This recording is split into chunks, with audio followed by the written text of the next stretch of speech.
Good afternoon and welcome to the latest episode of Playprint 21, the weekly video news bulletin for the Australia and New Zealand print industries.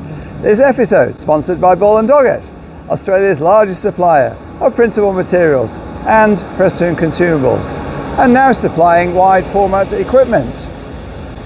Canva has partnered with HP in a deal which will mean local print businesses using HP Indigo and HP large format equipment will be able to print work designed and ordered on the Canva online design platform. Canva has some 185 million monthly users around the world who are designing for both digital graphics and print for a range of media, including of course paper, cards, caps, t-shirts, mugs, cartons and more. The new partnership is essentially designed to print for Canva's massive customer numbers and a new revenue stream for HP Indigo and HP large format users. HP users are not automatically on the Canva network. HP says it supports Canva connecting with HP users that are within the regions they are expanding into, and it can support their strategy to build out their localized Canva print service.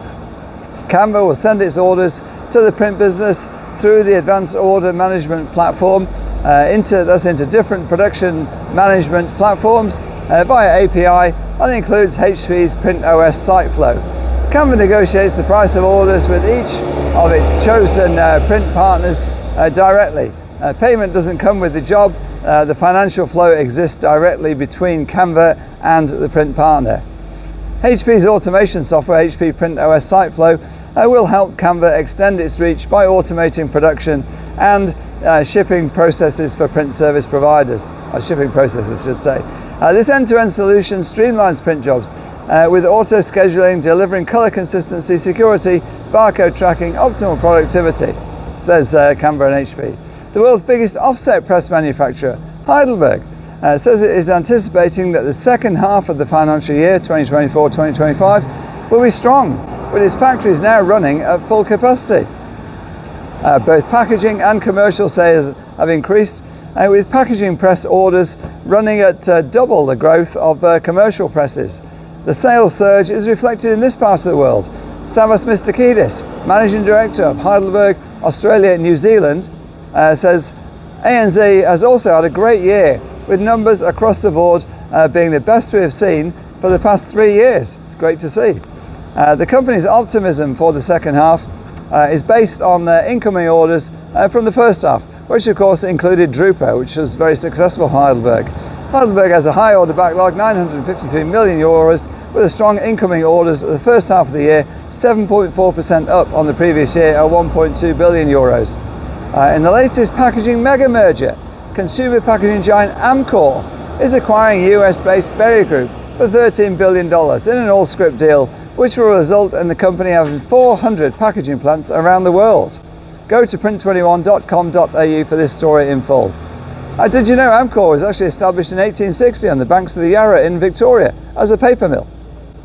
The Visual Media Association says the Australia Post strategy, straying from its volume and costs of forecasts and consequently foisting price rises onto the print and mail industry, defies commercial practice.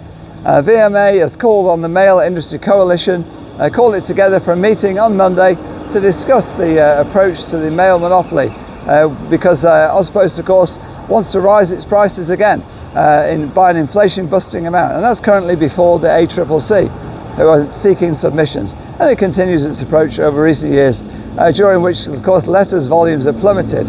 Essentially, industry has supported alternative days, reduced service levels, product discontinuation and revisions and more. However, year on year, the business mail forecasts issued by Australia Post appear to stray from volume and costs, which then sees their only option to increase the pricing. It defies commercial practice, says Kelly Northwood, CEO of VMA. Also says if Australia Post made commitments to pricing based on its operational cost improvement initiatives, it should be held to account for it, rather than industry being hardest hit with annual price increases. The organisers of next year's PackPrint Trade Exposition are calling for industry leaders to share their expertise in print and in business at the show.